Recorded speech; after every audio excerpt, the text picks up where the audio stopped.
Bonjour à tous, je suis en retard d'un jour parce que hier c'était la course, j'ai pas eu le temps de tourner la vidéo. Aujourd'hui j'ai envie de faire une pause dans les pierres et vous parler du feng shui des animaux. Dans un premier temps ça sera les chiens, la semaine prochaine je vous fais une vidéo un peu zen parce que je ne serai pas là. Et la semaine suivante, eh bien, on parlera chat. Le chien, alors déjà à la base, hein, quand on accepte, quand on prend un animal, on s'en occupe de A à Z. J'ai mon meilleur ami qui m'a dit une fois, quand on prend un animal, on en est responsable. Donc oui, oui, oui, effectivement. Alors responsable, ben déjà de l'alimenter correctement, de s'en occuper correctement. Je pense aux chiens à poils longs qu'il faut brosser régulièrement. Et puis surtout, chat à poil long, chat, chien à poil long, bref, tout ce qui est à poil long. Et donc, voilà, déjà s'en occuper à la base, ne pas l'abandonner quand on part en vacances. Enfin bref, voilà, hein, la chose habituelle que toutes les associations de protection animale vont vous dire. Et puis, pour revenir au feng shui, eh bien, le chien, alors oui, effectivement, là c'est un chat, hein, mais ma chienne ronfle à mes pieds. Le chien est d'une énergie yang. Pourquoi? Parce que il va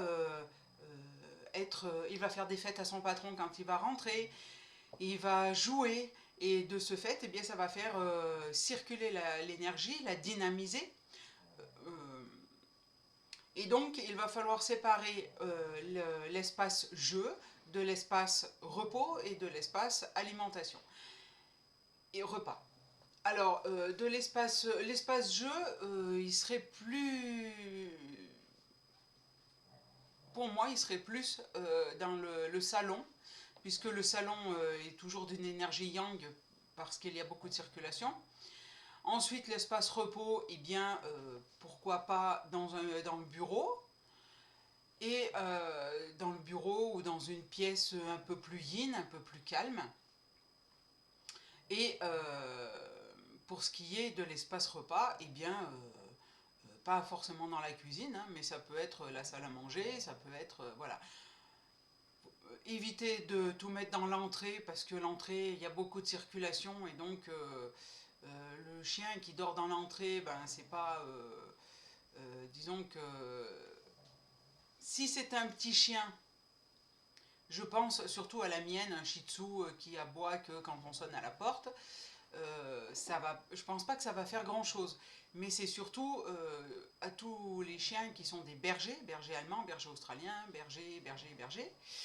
Et pourquoi? Parce que à la base c'est déjà des chiens de garde ou des chiens de troupeau. Donc si vous les mettez la corbeille du chien dans l'entrée, là il n'y a plus personne qui rentre, hein. Je pense surtout aux bergers allemands, là, ou aux malinois. Alors là, il n'y a plus personne qui rentre, je peux vous l'assurer. C'est pour ça qu'il vaut mieux le mettre dans un espace où il a toute la vision possible sur l'habitat, sur la maisonnée, pour évidemment la protéger, hein, puisque c'est un des buts du chien. Et puis,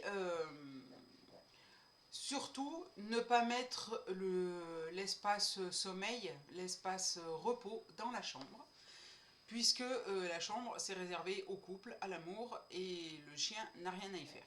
Après, alors, mon conseil, c'est de ne pas le mettre dans la chambre. Vous avez toute liberté pour le faire.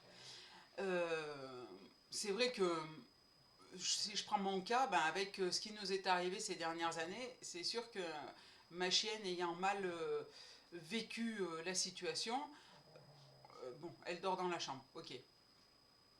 Mais euh, pour bon, une famille normale, pas de question de chien dans la chambre.